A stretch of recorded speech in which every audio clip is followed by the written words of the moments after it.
아름다운 특창 감사합니다. 마운틴뷰 교회는 참 좋은 교회죠. 네, 뭐 여러 가지 이유가 있지만 여러분이 계시기 때문에 이 교회가 더 좋은 교회입니다.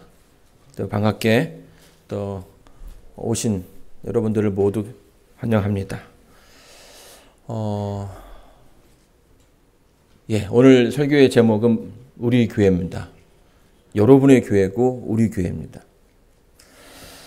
영국의 그 킹스 크로스 역에 가면 아주 이상한 그런 장면들을 좀 볼 수가 있습니다. 사실 저는 영국에 가본 적은 없어요. 없지만 가고 싶습니다. 그런데 이제 이런 어떤 그런 사진들이 계속 많이 올라오는 걸 보게 되거든요. 근데 여기에 가게 되면 아주 특이한 장면인데 여기에서 이 벽에 사람들이 계속 몸을 부딪히는 겁니다. 그래서 뭐 하는 사람인가 이렇게 봤더니만 여기가 왜 유명한 장소냐면 이 런던의 킹스 크로스 역에 가면 이 9와 3분의 4 플랫폼에 가면 여기가 그 해리포터라는 그 소설에 등장하는 그런 장면입니다. 1997년 6월에 출간된 그 해리포터와 마법의 돌이라는 그 책에 보게 되면 그 해리포터가 그 마법 학교를 가야 되는 그 기차를 탈 수 있는 그 승강장이 바로 여긴 거죠. 그러니까 마법을 할 수 없는 사람들은 들어가지 못하는데 마법을 할 수 있는 사람들은 여기를 이렇게 밀고 들어가면 들어갈 수 있는 거예요. 그래서 이제 처음에는 아무것도 없었는데 사람들이 계속 거기서 왔다 갔다 이렇게 몸 부딪히고 하니까 아예 여기서 이렇게 사진 찍을 수 있게끔 이런 그런 비품들을 갖다 놓고 그래서 이제 사진을 찍을 수 있게끔 해놨습니다. 자, 그런데요.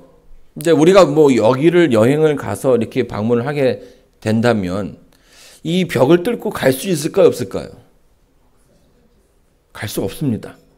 왜 없을까요? 마법을 할 수 없기 때문이 아니라 이 이야기가 사실이 아니기 때문이죠. 그 얘기는 어디에 있는 거예요? 소설 속에 있는 내용인 겁니다. 자, 그런데 자꾸 아이들이 와서 거기에 몸을 부딪히는 겁니다. 그 이유는 뭐예요? 이게 소설인데 너무 유명해지고 너무 많은 사람들이 알다 보니까 혹시 아닌가 하는 어떤 그런 그 바램 뭐 이런 것들이 이제 담겨져 있는 거죠.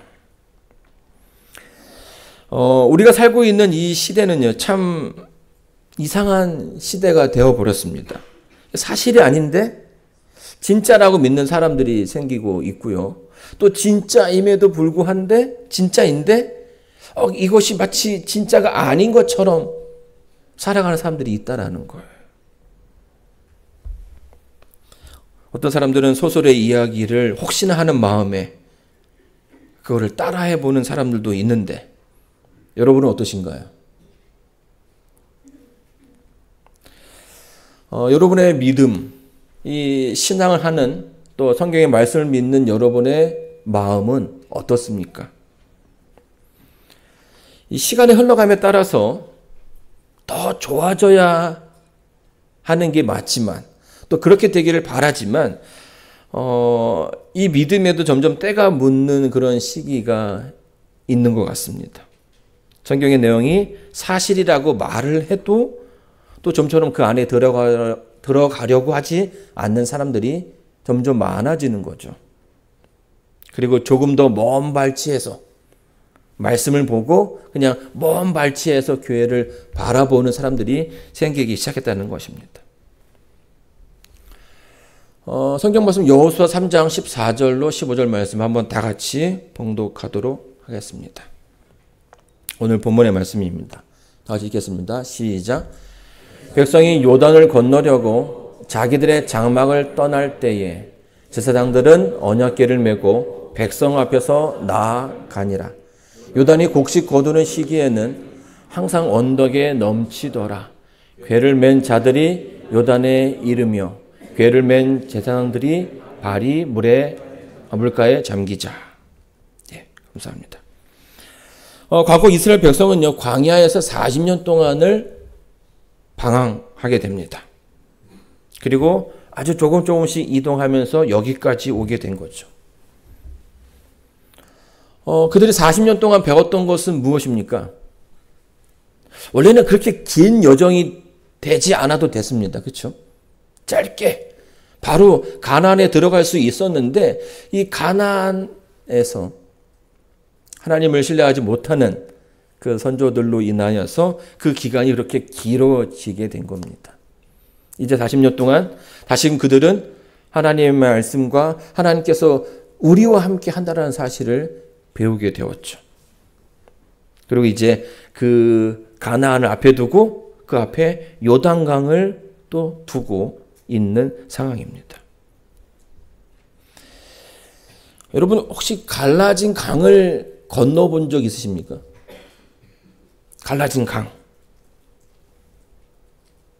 없죠. 예, 성경에도 딱 두 번 있는 이제 그런 장면인데요. 이제 그 두 번째 장면이 일어나기 직전인 겁니다. 자, 그러면 이 요단강은 언제 갈라질까요? 네. 이 이스라엘의 백성이 그 40년 동안 광야에서 그 이제 행진을 할 때 보게 되면 행진에는 다 그 어떤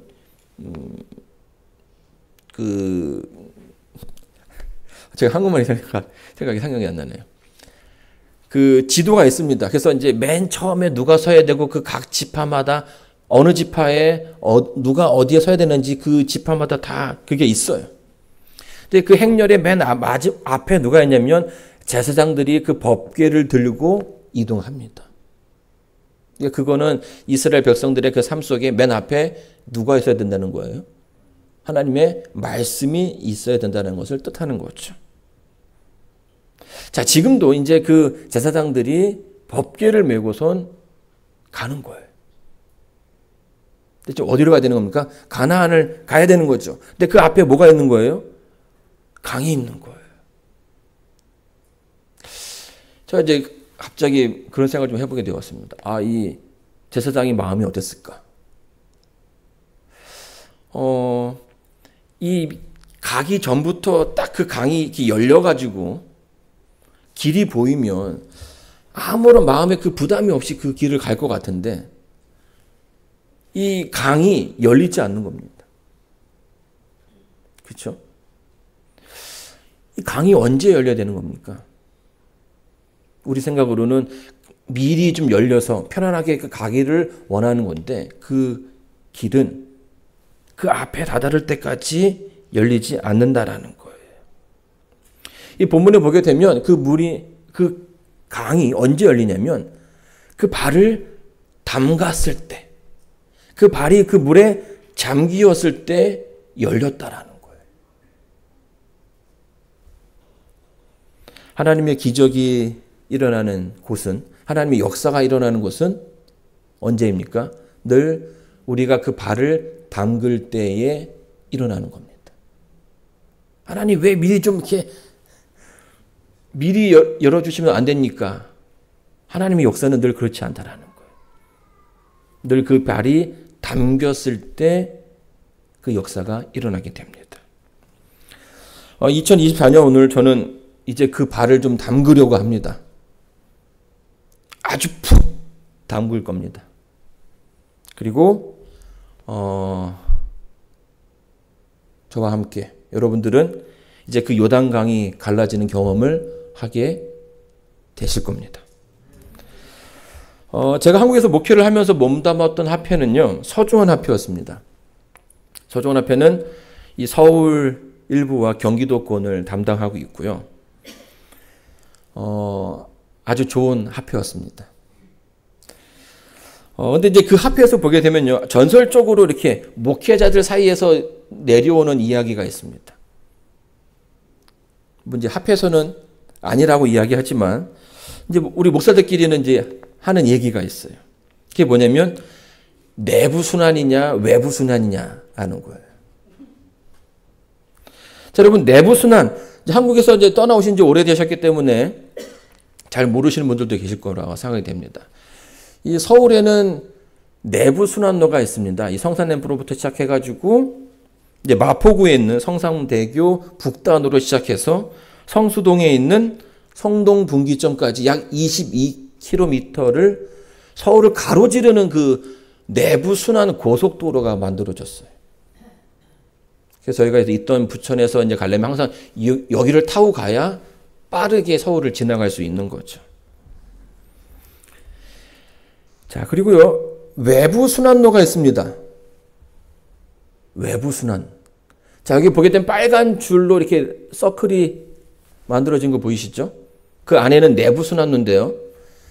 외부 순환로는 서울을 둘레로 주변으로 만들어진 도로입니다.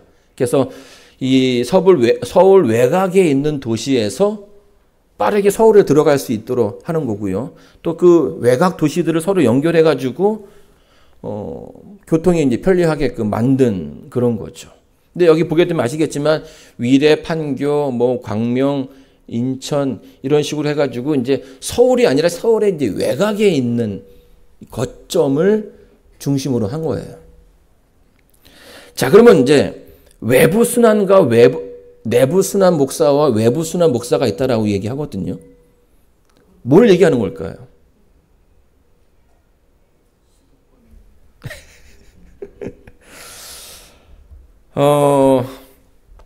하나는 서울을 가로지르는 도로이고 하나는 서울을 도는 외곽을 도는 그런 도로이거든요. 이제 우리끼리 이제 목사들끼리 우스갯소리를 하는 얘기는 내부 순환에서 목회를 하느냐 아니면 외곽 순환에서 목회를 하느냐로 구분되어진다라는 거예요. 제가 이제 마지막에 목회를 했던 데는 어디였냐면 김포였습니다. 김포는 어디에 위치했을까요? 예, 외곽. 김포를 바로 나가면 바로 이제 그 내부 순환로를 탈 수 있지만 또 외부 순환로의 그 끝에 있는 도시가 이제 김포였습니다. 제가 이제 목회를 처음 시작할 때는요, 이 목회는 하나님의 부르심이라고 생각을 했습니다. 콜링. 하나님께서 나를 부르셨다. 하나님의 그 귀한 사업에 나를 사용하시고자 하신다. 그래서 이제 안수를 받을 때에는 제가 어떤 사역을 했냐면 부르는 곳에 그것이 어디든 주저하지 않고 가겠다라는 그런 서약을 했죠. 근데 이제 그 마음을 지킨다라는 게 그렇게 쉽지 않더라고요. 이제 아이들이 어릴 적에는 사실은 그 큰 문제가 되지 않습니다. 어디 있든지 뭐 두 사람 잘 이렇게 지내면 되는 거 아니겠습니까? 그런데 이제 아이들이 크니까요. 점점 생각이 많아지는 거예요. 또 이 아이들을 어떻게 키워야 할지, 그리고 이 아이들을 정말 주님 안에서 잘 키우게 하기 위해서는 뭐가 가장 좋겠습니까? 삼류학교를 갈 수 있으면 참 좋겠다라는 생각을 하게 된 거죠. 이 삼류대학이 어디에 위치해 있습니까? 여러분 정말 잘 아시는 사실 외부 순환의 그 끄트머리에 있는 지역이지만 거기는 서울로 지죠. 그래서 많은 목사들이 거기를 가기를 원했어요.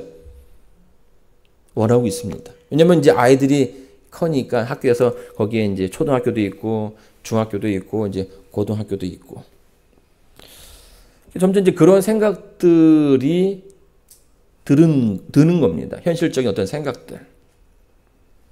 그러다 이제 그리고 이제 이런 소문들이 이렇게 목회자들 사이에서 이제 회자가 되기 시작하면서 제가 정말 큰 결심을 하나 했습니다. 사실은 이제 이 목회가 이제 콜링이라는 생각을 했을 때에는 정말 아주 편하게 목회를 했는데요. 그렇게 마음을 붙잡아도 이렇게 막 전화가 와요. 어디 인사 관련하면은 너 왜 거기 갔냐고. 내가 간 것도 아닌데도 전화가 옵니다. 그러면 이제 그렇게 열심히 해야겠다라는 그 마음이 이렇게 흔들릴 때가 있거든요. 그래서 제가 이제 결심을 했습니다. 성공해야겠다. 예. 성공해야겠다는 생각을 했습니다. 여러분, 목회의 성공은 뭐라고 생각하십니까? 내가 성공해서 꼭 내부 순환로를 타리라. 그래서 꼭 대학 가까운 데서 목회를 하리라. 이런 생각을 이제 했던 적이 있습니다. 목회를 성공하려면 세 가지에서 아주 두각을 나타내야 됩니다. 하나는 이제 흔히 한국에서는 3대 성장이라고 얘기하는데요. 11금의 숫자, 그리고 안실학교 출석 생수, 그리고 침례자 숫자. 이 세 개가 계속 성장해야 되는 거예요.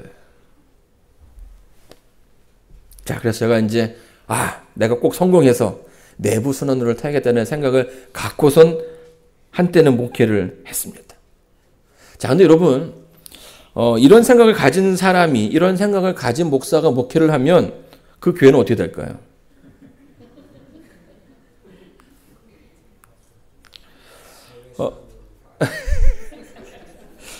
여러분, 이 예수님께서 피로 사신 그 영혼이 뭘로 보이기 시작하는 겁니까?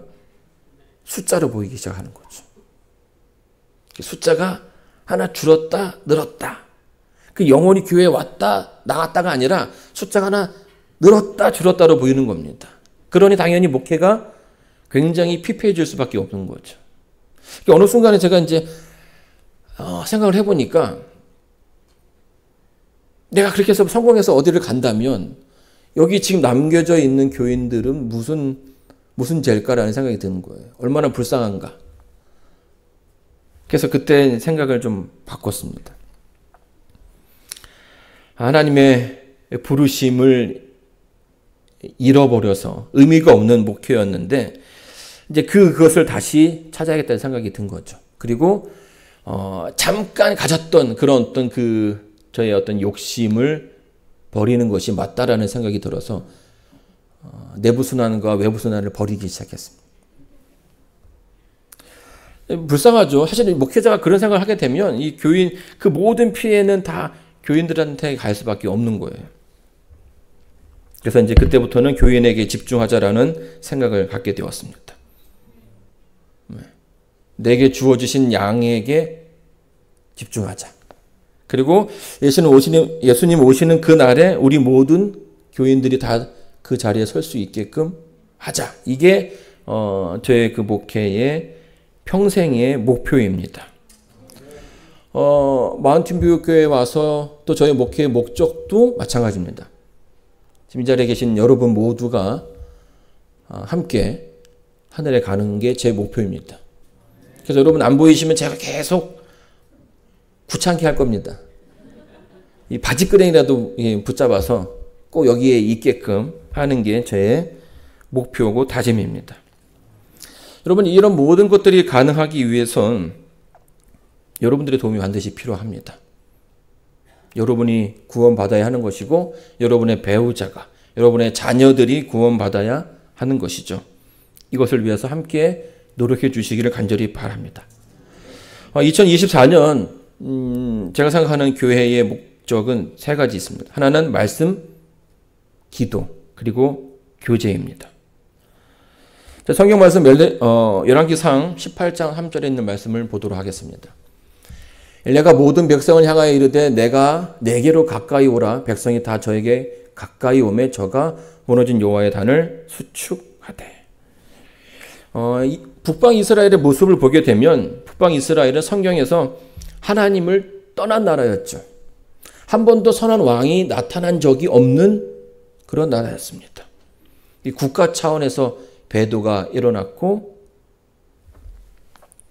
그 가운데 절망이 있는 것처럼, 희망이 사라진 것처럼 보이는 그런 나라였죠. 자, 하지만 하나님께서는 이런 북방 이스라엘에도 계속해서 선지자를 보내십니다. 그리고 그 중에 한 사람이 바로 오늘 본문에 나와 있는 엘리야였습니다. 여러분, 엘리야는 어떤 사람입니까? 아주 믿음이 컸던, 그래서 하나님께서 크게 쓰셨던 그런 종이었습니다. 갈멜산에서 850대 1로 이방 선지자와 겨루었죠. 바로 이제 이 직전에 있던 그 장면이 여기인 것입니다. 엘리야가 오후에 이제 하나님께 제사를 드리기 위해서, 하나님께 예배를 드리기 위해서 했을 때에 그 모든 것에 앞서서 가장 먼저 했던 게 있습니다. 그게 뭡니까? 무너졌던 단을 수축하는 것입니다. 여러분, 교회의 부흥, 이 부흥의 시작은 어디라고 생각하십니까? 많은 학자들이 연구를 했습니다. 교회를 크게 지어보기도 하고 광고를 많이 해서 사람들에 알리기도 하고 또 무언가 무료로 나눠줘서 사람들을 쉽게 올 수 있게끔도 하고 또 심지어는 경제학자들을 대동해서 전문 경영인을 대동해서 이 교회에 어떻게 더 성장할 수 있을까 그런 연구들도 했다라는 것입니다. 자, 하지만 교회의 부흥의 시작은 어디가 되어야 합니까? 예배입니다. 예배. 부흥의 시작은 예배에서 시작돼야 한다는 거죠. 예배의 부흥이, 예배 회복이 개인의 신앙의 회복이 되는 거고 개인의 신앙의 회복이 교회의 부흥이 되는 것입니다. 하나님의 말씀의 능력을 깨닫는 사람들이 많아지면 많아질수록 교회는 성장할 수밖에 없는 것이죠. 히브리서 4장 12절에는 하나님 말씀은 살았고 운동력이 있어 좌우의 날선 어떤 검보다도 예리하고 혼과 영과 및 관절과 골수를 찔러 쪼개기까지 하며 또 마음의 생각과 뜻을 감찰하나니. 이 히브리 성경에서는요, 분명하게도 하나님 말씀에 대한 말씀에 힘이 있다라는 사실에 대해서 이야기해 주고 있습니다. 자, 여러분, 지금도 그렇습니까? 여전히 하나님의 말씀에는 힘이 있습니까? 여러분, 여러분의 그 믿음 가운데 하나님의 큰 축복이 있게 되기를 간절히 바랍니다. 하지만 오늘날 많은 교회들이요, 그 능력을 잃어가고 있습니다. 하나님의 교회의 그 모습들이 많이 사라져가고 있는 것입니다. 그 이유가 뭔지 아십니까? 답을 알지 못해서가 아니라 들어가지 않기 때문이에요. 발을 담그지 않는 거죠.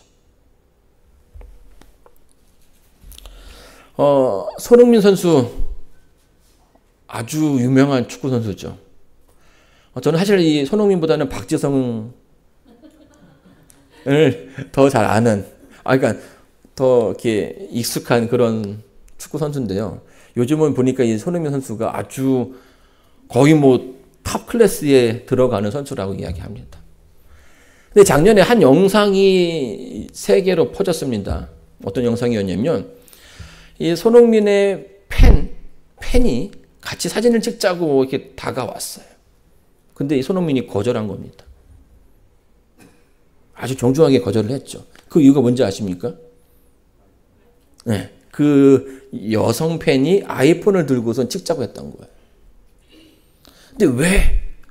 너무 아이폰 쓰는 사람을 무시하는가 아닌가 이런 생각이 들 수 있지만 이 당시 이 손흥민 선수는 삼성 갤럭시의 홍보 모델이었어요. 그래서 뭐 한 겁니까? 내가 지금 삼성 갤럭시 홍보 모델이니까 아이폰으로는 찍을 수 없다. 대신 삼성폰으로 찍겠다. 이렇게 했던 거죠. 삼성에서 굉장히 좋았을 것 같아요. 그리고 이제 개념 있는 청년이라고 이렇게 사람들이 생각하는 겁니다. 왜냐하면 대부분 사실은 이 광고에 대해서 크게 관여하지 않거든요. 그냥 내가 돈 받고 영상 찍어주면 그걸로 끝이라고 생각하는데 이 손흥민 선수는 그렇지 않았다라는 거예요.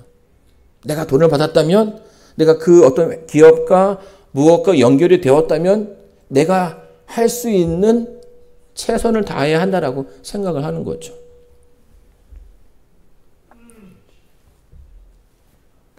여러분, 장사를 하는 사람도요, 그 물건을 팔려면 적어도 뭐 해야 됩니까? 그 물건이 어떤 물건인지를 알아야 된다라는 거예요. 이게 좋은 건지 나쁜 건지, 뭐가 좋은 건지, 그래, 그 좋은 거를 설명할 수 있는 거죠. 여러분, 알지 못하면서 장사를 할 수 없습니다. 그런 가운데 장사가 시작되면 대부분 망하게 되는 것입니다. 오늘날 우리 교회가요, 그 능력을 잃어가는 이유 중에 하나는 아직 제대로 그 능력에 대해서 알지 못하기 때문입니다. 능력을 체험하지 못했다는 것은 그것에 대한 확신이 없다라는 것이고, 그렇기 때문에 오늘날 많은 교회들이 그 능력을 조금씩 잃어가는 거죠. 2024년 마운트뷰 교회에서는요, 좀 더 말씀에 집중하게 될 것입니다. 그래서 2월 달에 그 전교회 방문이 끝나게 되면 이제 소그룹과 제자 훈련을 구상하고 있습니다. 자, 그렇다면 이 소그룹과 제자 훈련은 제가 누구랑 하는 걸까요? 저 혼자 하는 겁니까? 제가 여러분들과 하는 겁니다. 더 깊게 들어갈 거고 더 많은 이야기를 나눠보고자 합니다. 저 혼자 하는 거 아니죠? 여러분들이 참석해 주셔야 하는 것입니다. 금요일 저녁 예배가 더욱더 강조될 것입니다. 여러분, 제가 어릴 적에 연수를 생각해보니까 벌써 30년 전이더라고요. 제가 이제 초등학교 때. 그때에 저희 교회 담임 목사님이 우리 정현근 목사님이셨습니다. 저희 집에서 교회를 가려면 이제 저희가 자가용이었기 때문에, 차가 없기 때문에 버스를 타고 가야 됐는데, 버스 정류장이 한 10정거장이 넘어갔어요.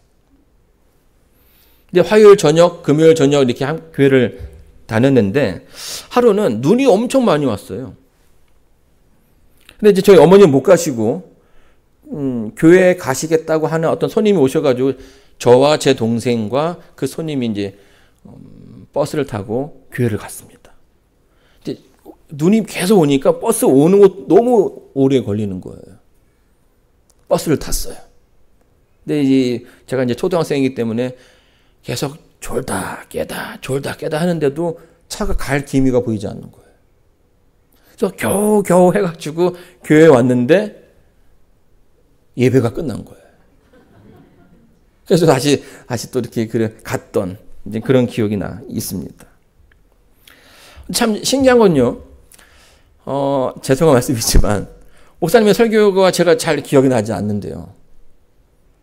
그 어린 시절에 교회를 왔다 갔다 하는 그 기억이 너무나 선명하게 남아있다라는 거예요. 그때 그 버스 안에서, 엄마와 함께 했던 그런 이야기들, 또 지루해하는 아들을, 이렇게 달래기 위해서, 이게 차에 이름을 맞추거나 이런 어떤 놀이를 했는데 그런 것들이 생각이 나는 겁니다. 또 가끔씩 교회 안에서 그 버스 안에서 만났던 그 어른들, 어린 나이에 굉장히 반가웠던 그런 기억들이 생각이 나는 거죠. 이 차로 가면 한 1시간 정도 있는 그 거리인데요. 막 또 버스를 또 기다려야 되는 거니까 오래 기다리기 때문에 참 그 시간을 낭비했다라는 생각이 들 수도 있지만, 굉장히 저한테는 그런 그 시간들이 좋은 추억으로 남았다라는 거예요. 그리고 그 추억이 오늘날 저의 교회로 오는 발걸음을 가볍게 해주는 그런 이유가 된 것인 거죠. 그리고 그 추억들이 또 나의 신앙을 지켜주었다라고 저는 생각하게 됩니다. 여러분, 자녀의 신앙이요, 부모를 앞지르는 것은 쉽지 않다라고 생각합니다. 부모의 신앙이 자녀에게 저절로 전해지는 것이 결코 아니죠. 그래서 이 교회에 출석하는 것은 굉장히 중요합니다. 지금 내가 쉽지 않으면 자녀 세대들은 분명 더 쉽지 않은 지점에서 시작을 해야 되는 거예요. 왜냐하면 자녀들은 내가 넘어지는 부분에서 시작해야 되기 때문이죠. 당연한 것은 아니지만 자녀들을 위해서 여러분 많이 기도해 주시고 노력해 주시길 바랍니다. 그래서 예배에 참석하는 그 일들이 힘들지만 그 가운데 노력할 때 하나님께서 충분한 보상을 해 주실 거라고 생각이 됩니다.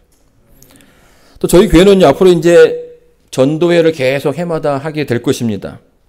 적어도 한 번이에요. 적어도 한 번.